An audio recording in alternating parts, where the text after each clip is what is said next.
Hello everyone, this is doctor Sunita Sharma. आज का हमारा टॉपिक है कंज्यूमर इक्विलिब्रियम टू कमोडिटी और सेवरल कमोडिटी केस, जिसे हम law of equi marginal utility भी कह रहे हैं, जिसे हम गॉसेंस सेकंड लॉ भी कहते हैं। गॉसेंस का फर्स्ट लॉ है आपका law of diminishing marginal utility. First law हम किसे कहते हैं? फर्स्ट लॉ ऑफ गॉसेन है law of diminishing marginal utility. Okay, इसे हम लॉ ऑफ मैक्सिमम सेटिस्फैक्शन भी कहते हैं और इसे हम लॉ ऑफ सब्स्टिट्यूशन भी कहते हैं। अब ये सब नाम इसके क्यों रखे गए हैं, हम इस पे चर्चा करेंगे। फर्स्ट ऑफ ऑल हम बात करें कि इससे पहले वाले वीडियो में हमने बात की थी consumer equilibrium in one commodity case, जहां हमने बताया कि एक कंज्यूमर यदि अपनी आय लेकर एक वस्तु खरीदने जा रहा है तो वो कितनी खरीदेगा जिससे उसे मैक्सिमम सेटिस्फैक्शन मिलेगा। और हमने इसमें किसने बताया था कि यदि उसकी मार्जिनल यूटिलिटी और उसकी प्राइस इक्वल होगी, वहां कंज्यूमर को इक्विलिब्रियम होगा, वहां मैक्सिमम सेटिस्फैक्शन मिलेगा। अब हम यहाँ बात कर रहे हैं टू कमोडिटी की या सेवरल कमोडिटी की। यदि कंज्यूमर अपनी इनकम लेकर मार्केट में जा रहा है तो वो कितनी कितनी कमोडिटी लेगा कि जिससे उसे लगेगा कि हाँ मेरे को मैक्सिमम सेटिस्फैक्शन मिल रहा है। यहाँ सेकेंडली इसको law of equi marginal utility भी कहते हैं। इक्वी का मीनिंग होता है समान, बराबर। तो ये लॉ बता रहा है कि कंज्यूमर जो गुड्स खरीदेगा कब तक एक दूसरे से एक्सचेंज करेगा, कितनी लेगा, जहां उनकी मार्जिनल यूटिलिटी इक्वल होगी। ओके, इसे गॉसेंस ने दिया था, गॉसेन ने दिया था 1858 में, इसलिए इसे गॉसेंस सेकंड लॉ भी कहते हैं। और लॉ ऑफ मैक्सिमम सेटिस्फैक्शन हम इसे क्यों कह रहे हैं? हम ये कहते हैं कि एक कोई भी कंज्यूमर है, कोई भी उपभोक्ता है जिसके पास हम आय तो क्या है, सीमित है, सभी के पास है, इनकम क्या है, लिमिटेड है, और उसकी वांट्स क्या है, अनलिमिटेड, इच्छाएं बहुत ज्यादा है। अब असीमित आवश्यकताओं को सीमित साधनों से वो किस प्रकार पूरा करे कि उसे अधिकतम संतुष्टि मिले, इस चीज को ये बता रहा है लॉ, इसलिए इसे हम कह रहे हैं law of maximum satisfaction. Law of substitution इसे हम क्यों कह रहे हैं? क्योंकि जब तक उसका संतुष्टि का बिंदु नहीं आएगा वो एक वस्तु को दूसरी वस्तु से प्रतिस्थापित या फिर सब्स्टिट्यूट करता रहेगा। ओके, इसीलिए इसे हम लॉ ऑफ सब्स्टिट्यूशन भी कहते हैं। अब हम इस लॉ की डेफिनेशन की बात करें। सबसे पहले इसकी जो व्याख्या थी वो मार्शल ने की साइंटिफिकली। उसने बताया कि यदि किसी व्यक्ति के पास एक ऐसी वस्तु है जिसे वह विभिन्न प्रयोगों में काम में ले सकता है तो वह उस वस्तु को इस प्रकार काम में लेगा विभिन्न वस्तुओं पे कि सब जगह उसकी सीमांत उपयोगिता बराबर हो जाए। ठीक है, अब यहाँ पर अगर हम ये मान के चलें कि आपके पास 100 रुपए हैं, आप 100 रुपए से 3 वस्तु खरीदना चाहते हैं, तो तीनों वस्तुओं का आप इतना परचेज करेंगे कि हर जगह उसकी मार्जिनल यूटिलिटी इक्वल हो जाए। इतना कहा मार्शल। ओके, लेकिन यहाँ पर हमने कीमत की बात नहीं की। हो सकता है तीनों वस्तुओं की कीमत अलग अलग हो, उस स्थिति में ये नियम लागू नहीं होगा। अगर कीमत समान हुई तब ये नियम हो सकता है लागू हो जाए। इसकी जो फिर बाद में जो बात व्याख्या की कई अर्थशास्त्रियों की, सैमुअलसन ने कहा कि हम ऐसी स्थिति में हम सीमांत उपयोगिता को बराबर नहीं करेंगे, बल्कि उस स्थिति में हम भारी सीमांत उपयोगिता मतलब सीमांत उपयोगिता और कीमत के अनुपात को बराबर करेंगे, तब उपभोक्ता को अधिकतम संतुष्टि प्राप्त होगी। Okay, the consumer is said to be in equilibrium at a point at which the utility per rupee का मीनिंग है कि आपने जो सीमांत उपयोगिता मिल रही है किसी वस्तु से, उससे उसकी कीमत को जब आपने विभाजित किया, आपने डिवाइड किया, तो इससे जो मिलने वाली उपयोगिता है, यानी आपके रुपए की जो अंतिम इकाई है उससे मिलने वाली जो उपयोगिता है, उसे आपने क्या बोला है, यूटिलिटी पर रूपी। यहाँ पर इसको हम MUNP कह रहे हैं। ठीक है, तो utility per rupee of all goods are equilibrium in symbolic term. अगर नंबर के टर्म में वो इक्वल है तब कंज्यूमर को अधिकतम संतुष्टि प्राप्त होगी। इसे हम आगे बहुत एग्जाम्पल से समझेंगे। आप ये मान के चलें कि आपके पास यदि वही 100 रुपए हैं और आपने 3 वस्तुएं खरीदे। ध्यान से सुनना कि आपके पास 100 रुपए हैं, मैं इसको यहाँ समझाती हूँ। और आप यहाँ पहले स्टार्टिंग में हम 2 गुड्स के एग्जाम्पल से समझेंगे। या आपके पास 100 रुपए थे, आपने माना 2 वस्तुएं खरीद रहे हैं। ठीक है, पहली जो वस्तु खरीदी उसमें आपको मिल रही है 100 यूटिल्स की यूटिलिटी मार्जिनल और उसकी प्राइस है 10 रुपीज। ओके, इट मीन्स 1 रुपी से कितनी आपको यूटिलिटी मिल रही है, 10। 100 को हमने 10 से डिवाइड किया, ओके। वहीं पर हमने कहा आपने जो दूसरी गुड ली है उसको आपको मिल रही है 50 की यूटिलिटी, 50 यूटिल्स की यूटिलिटी, और उसकी प्राइस थी आपके 5 रुपीज ईच, ठीक है। अब यहाँ आपने इसको डिवाइड किया तो यहाँ पे क्या आ रहा है आपके 10 आ रहा है। इट मीन्स आपने जब दोनों गुड्स पे जो पैसा खर्च किया है वहां आपके दोनों की जो आपके यूटिलिटी पर रुपी है वो इक्वल आ रही है, तो आपको इस स्थिति में, इस कंडीशन में मैक्सिमम सेटिस्फैक्शन मिल रहा है, ये यहाँ पर कहना चाह रहे हैं। और इन्होंने कहा आय भी आपकी दी हुई होनी चाहिए, कितनी आप पैसे खर्च कर रहे हैं, ओके। अब हम इस लॉ के अजम्पशंस की बात करें। अजम्पशंस वही है जो कि हमने पहले law of diminishing marginal utility में डिस्कस की थी, सेम वही अजम्पशंस है यहाँ पर। नेक्स्ट हम बात करें conditions of equilibrium. Conditions of equilibrium में यहाँ 2 कंडीशंस हैं। फर्स्ट कंडीशन है कि ratio of marginal utility to price in case of each good is same. हम जो ये रेशियो की बात कर रहे हैं कब कंज्यूमर इक्विलिब्रियम में होगा, जबकि इन जो गुड्स जितने भी वो यूज में ले रहा है, जो परचेज कर रहा है, उन सब की आपके मार्जिनल यूटिलिटी और प्राइस का जो रेशियो है वो इक्वल होगा। और वो किसके इक्वल होगा, मनी की आपके मार्जिनल यूटिलिटी के, ओके। इस चीज को हम और अच्छे से समझेंगे आगे। अब इसके बाद में अगर हम बात करें कि सेकंड इसकी जो कंडीशन क्या है इक्विलिब्रियम की, वो है एक्सपेंडिचर इक्वल्स टू इनकम। और यहाँ पर अगर हम बात करें कि अगर इनकम आपकी आई है तो आप जितनी, अगर आपके पास 100 रुपए हैं तो आपके 100 रुपए पूरे खर्च होने चाहिए, whole income must be spend, okay. और यहाँ पर पहली वस्तु की जो कीमत है ये px, x वस्तु की प्राइस इंटू उसकी क्वांटिटी जो आपने परचेज की है, प्लस सेकंड जो कमोडिटी आपने खरीद रहे हैं आप उसकी प्राइस इंटू उसकी क्वांटिटी। ये 2 कंडीशन जब फुलफिल होंगी तभी कंज्यूमर को मैक्सिमम सेटिस्फैक्शन मिलेगा। अब हम यहाँ ये बात करें इस कंडीशन की, इसे आप एक एग्जांपल से भी समझें, ओके। हम ये मान के चल रहे हैं कि यदि आप कोई कंज्यूमर है उसने 2 कमोडिटी खरीद रहा है, ओके। अगर यहाँ मैं ये कहूँ कि पहली जो कमोडिटी है, फर्स्ट जो कमोडिटी है उससे मार्जिनल जो यूटिलिटी है, सपोज यहाँ पर इसके कंपैरिजन में ये ज्यादा हो सकता है ना। आपने 2 गुड ली, 2 तरीके के हो सकता है, चॉकलेट हो, 2 तरीके की, कोई भी जो बच्चा है वो कुरकुरे ले रहा है, चिप्स ले रहा है, कोई भी 2 गुड हो सकती है। अगर इसकी मार्जिनल यूटिलिटी ज्यादा हो रही है कंपैरेटिवली वाई की, तो वो क्या करेगा, इस गुड को वो ज्यादा खरीदेगा, इसको ज्यादा खरीदता जाएगा। और जैसे जैसे इसको ज्यादा खरीदेगा तो इस स्थिति में यहाँ पर law of diminishing marginal utility लागू हो रहा है। और उस स्थिति में क्या होगा, इसकी तो ये एमयू एक्स घटेगा और इसलिए वस्तु कम हो रही है, इसलिए इसका क्या होगा, बढ़ेगा। तो ये कब तक ये शिफ्टिंग होती रहेगी, जब तक कि MU X px equals to MUY upon PY ना हो जाए, तब तक वो x वस्तु की मात्रा बढ़ाता जाएगा और y की कम करता जाएगा। तो यहाँ पर हमें ये ध्यान रखना है, ये 2 जहाँ कंडीशन फुलफिल होंगी वहाँ कंज्यूमर को मैक्सिमम सेटिस्फैक्शन मिलेगा। अब हम इस लॉ को टेबल और डायग्राम से समझते हैं, ठीक है। हमने माना एक कंज्यूमर है जिसके पास 24 रुपीज है, ओके। एक्स गुड की प्राइस है 2 रुपीज पर यूनिट, ओके। और वाई गुड की प्राइस है 3 rupees per unit, is that clear. अगर हम ये बात करें कि वो कंज्यूमर ये 24 रुपीज लेके मार्केट में जा रहा है और 2 गुड्स खरीद रहा है ना।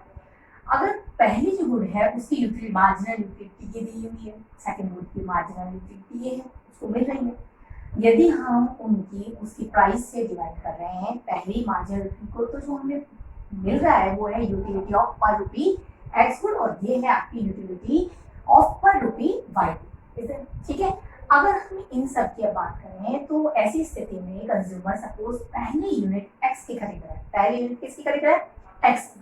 पहले यूनिट एक्स की खरीदने पर उसको यहाँ पर यूटिलिटी मिल रही है 20 यूटिल्स, ये यूटिल्स में मेजर कर रहे हैं हम।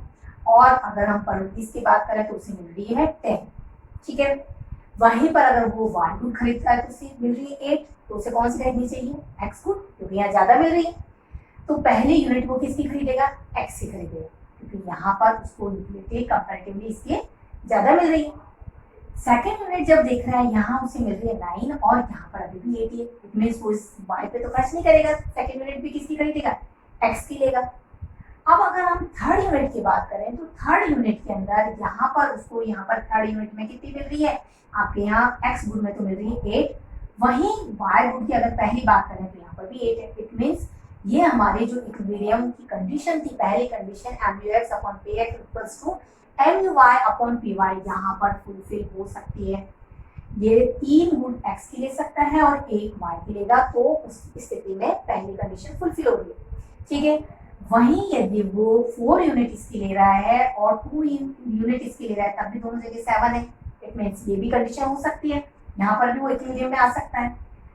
5th यूनिट अगर इसकी लेगा और यहाँ पर 3rd यूनिट इसकी लेगा, तब भी हो सकता है। और लास्ट में 6 यूनिट इसकी और यहाँ पर इसकी 4 यूनिट ली गए, तब भी वो फर्स्ट इक्विलिब्रियम की कंडीशन फुलफिल हो सकती है। देखिए 4 ऑप्शन है इसके पास, ये 4 ऑप्शन है। अब इनमें से इक्विलिब्रियम कहाँ होगा ये हम कैसे पता करेंगे? तो अगर आपके इक्विलिब्रियम की सेकंड कंडीशन भी फुलफिल होती है, ठीक है, उस स्थिति में इक्विलिब्रियम होगा। तो हम इन सभी में अप्लाई करके देख लेते हैं कि कहाँ पर इक्विलिब्रियम होगा।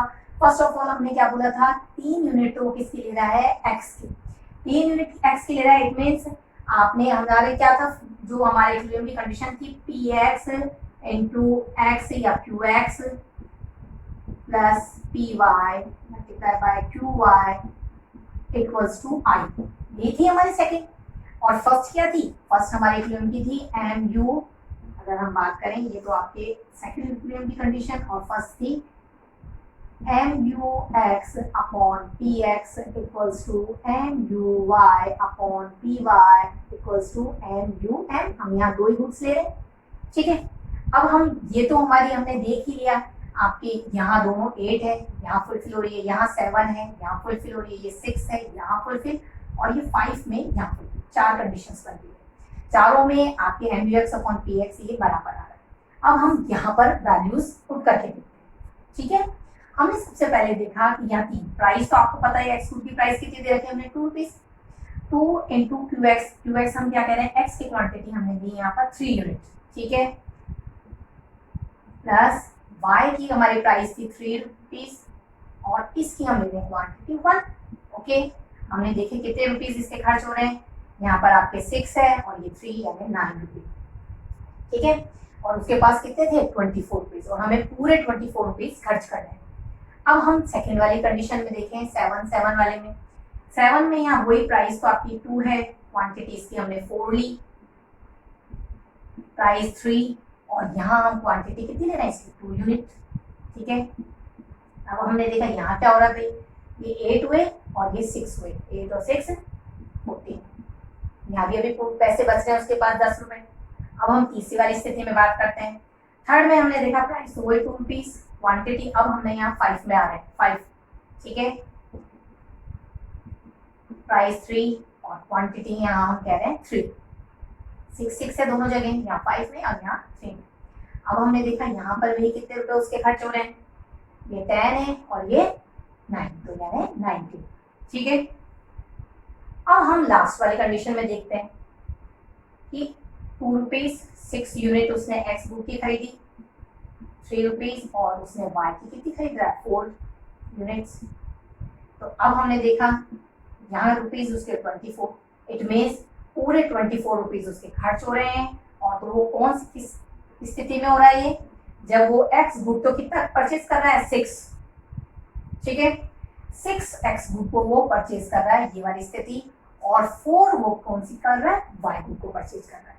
तब ये इक्विलिब्रियम भी इसकी फुलफिल हो रही है कंडीशन भी, और सेकंड भी कंडीशन फुलफिल हो रही है। अब ये भी वैल्यूज हम पुट करके देख लें। इस 6 यूनिट में MUX आपका कितना है, 10, ये वैल्यूज रखना है यहाँ पर, प्राइस कितनी है 2, MUY कितना है यहाँ पर इस कंडीशन में, जब इस इक्विलिब्रियम में यहाँ आपने 4 यूनिट बात की थी, 4 यूनिट में ये आपके हैं 15, प्राइस कितनी है भाई 3, ठीक है। और यहाँ आपके इनको जब डिवाइड कर रहे हो आप तो कितना आ रहा है 5, ठीक है। तो आपकी जो लास्ट यूनिट जो आप मनी की स्पेंड कर रहे हो, खर्च कर रहे हो, तो उससे मिलने वाली जो यूटिलिटी है, ठीक है, वो इक्वल इसके इक्वल होनी चाहिए। तीनों स्थिति में इक्वल होगी, तब कंज्यूमर को मैक्सिमम सेटिस्फेक्शन मिलेगा। तो यहाँ पर आपके देखो दोनों कंडीशन फुलफिल हो रही है आपकी, जब कंज्यूमर एक्स गुड को तो 6 परचेज कर रहा है, 6 यूनिट एक्स गुड की ले रहा है, और 4 यूनिट जब वाई की परचेज कर रहा है तो उसको मैक्सिमम सेटिस्फेक्शन मिल रहा है। आप यहाँ ये लिख सकते हैं, गुड एक्स कितनी परचेज की उसने की है 6 यूनिट, ओके, और गुड बाय कितनी परचेज की, गुड बाय उसने किए 4 यूनिट, और इस कंडीशन में उसको मैक्सिमम सेटिस्फैक्शन मिल रहा है। ठीक है, और इसके अलावा कहीं पर भी वो और कोई कंडीशन होगी तो उसको इतना सेटिस्फैक्शन नहीं मिलेगा, इससे कंपैरेटिवली कम मिलेगा। इसको अब हम डायग्राम से एक्सप्लेन कर रहे हैं। इसी टेबल को हम डायग्राम दिखा रहे हैं इसका। हमने यहाँ पर दो अलग अलग डायग्राम दिए हैं, एक्स ग्रुप के लिए अलग और वाई के लिए अलग। ठीक है, हमने यहाँ पर लिया है यूनिट ऑफ गुड एक्स और यहाँ per unit of good Y, और यहाँ MUX अपॉन PX और यहाँ MUY अपॉन PY। ओके, यहाँ पर जब हमने इन चीजों को दिखाते हुए हमने कहा जब पहली यूनिट वो कंज्यूम कर रहा था तो उसको यहाँ कितनी मिल रही थी 10, अब हमारे 10 आया कैसे था, MUX अपॉन PX, यानी 20 में आपने 2 से डिवाइड किया तो 10 आ रहा था, 18 को जब 2 से डिवाइड किया 9, तो यहाँ पर इस तरीके से आपकी ये सारी चीजें आ रही है, और MUY अपॉन PY करने पर भी चीज आ रही है। ओके, तो यहाँ पर हमने इन सब चीजों को शो किया कि पहली यूनिट में 10, सेकंड में 9, थर्ड में 8, फिर 4 में 7, 5 में 6 और 6 में 5। ओके, सेम ऐसे ही हमने वाई गुड के लिए सारे पॉइंट्स लगाए। वाई गुड के अंदर भी पहली पे 8 था, सेकंड में आपके 7 है, थर्ड में 6 है, फोर्थ में आपकी 5 है। ओके, जब आपने देखा कि यहाँ पर तो 6 यूनिट और यहाँ पर 4 यूनिट, एक्स गुड की 6 यूनिट, वाई गुड की 4 यूनिट जब वो यूज में ले रहा है तो उस कंडीशन में MUX अपॉन PX यहाँ पर और ये MUY अपॉन PY दोनों इक्वल है। ये पूरी लाइन ये शो कर रही है, और ये पूरी लाइन क्या बताती है, line of equi marginal utility. ठीक है, line of equi marginal utility. तो ये आपका इसका डायग्राम और ये टेबल, और इस तरीके से आप इस एग्जांपल से इसको अच्छे से एक्सप्लेन कर सकते हैं। अब हम इस लॉ की क्रिटिसिज्म की बात करें, आलोचनाओं की बात करें। देखिए, ये जो लॉ है, पहले हमने जैसे इसके महत्व के बारे में बताया, तो महत्व तो क्या है कि ये लॉ आपको मैक्सिमम सेटिस्फेक्शन की बात कर रहा है कि आप किस तरीके से अपने पैसे खर्च करेंगे। और हम रियल लाइफ में हम ज़्यादातर मतलब हर जगह हम कोशिश करते हैं कि हम हमारे संसाधनों का बहुत अच्छे ढंग से यूज में लें। हर व्यक्ति अपने संसाधनों को बहुत अच्छे ढंग से काम में लेना चाहता है, तो वहाँ ये लॉ अप्लाई हो रहा है। लेकिन ये लॉ जिन अजम्पशंस के साथ में अप्लाई हो रहा है वो अजम्पशंस रियलिस्टिक नहीं है। जैसे हम ये मान के चल रहे हैं कि हम जो यूटिलिटी है उसको हम कार्डिनल मेजर कर रहे हैं। अब यूटिलिटी को आप 1, 2, 3, 4, 5 इसमें मेजर करना बहुत मुश्किल है, क्योंकि यूटिलिटी तो आपकी एक मनोवैज्ञानिक सोच है। किसी की चीज में किसी व्यक्ति को ज्यादा मिल सकती है, चाहे वो कितने भी रुपए की आ रही है, और किसी व्यक्ति को उसमें कम मिल सकती है। तो यूटिलिटी को मेजर करना इस तरीके से कार्डिनल जो मेजरेबिलिटी है वो बहुत ही मुश्किल है कि आप इसको जोड़ रहे हैं, इसको घटा रहे हैं, ये बहुत मुश्किल है। सेकंड, जितनी भी इसकी अजम्पशंस हम लेके चल रहे थे कि हमने मान के चल रहे थे कि मनी की मार्जिन लिए हमने कांस्टेंट मानी थी, वो भी नहीं होती है। साथ ही हमने इनकम कांस्टेंट मानी है, हमने इंटरेस्ट को कांस्टेंट माना है, तो ये सब चीजें भी पॉसिबल नहीं है। और हमने ह्यूमन बीइंग को क्या माना था, रैशनल है, और कई बार वो रैशनल भी नहीं होता है। तो ये सारी अजम्पशंस के साथ भी जो लागू हो रहा है वहाँ यहाँ पर इसकी आलोचना हुई है, और इसमें जो सुधार किया वो हिक्स ने, एलन ने आगे ऑर्डिनल अप्रोच दी, और इसमें काफी सुधार किया है। ये वीडियो जो आपने देखा है इसमें आपको कहीं पर भी कुछ सजेशन देना हो तो आप प्लीज कमेंट बॉक्स में दें, जिससे मैं इसको और इम्प्रूव करूं। Thank you.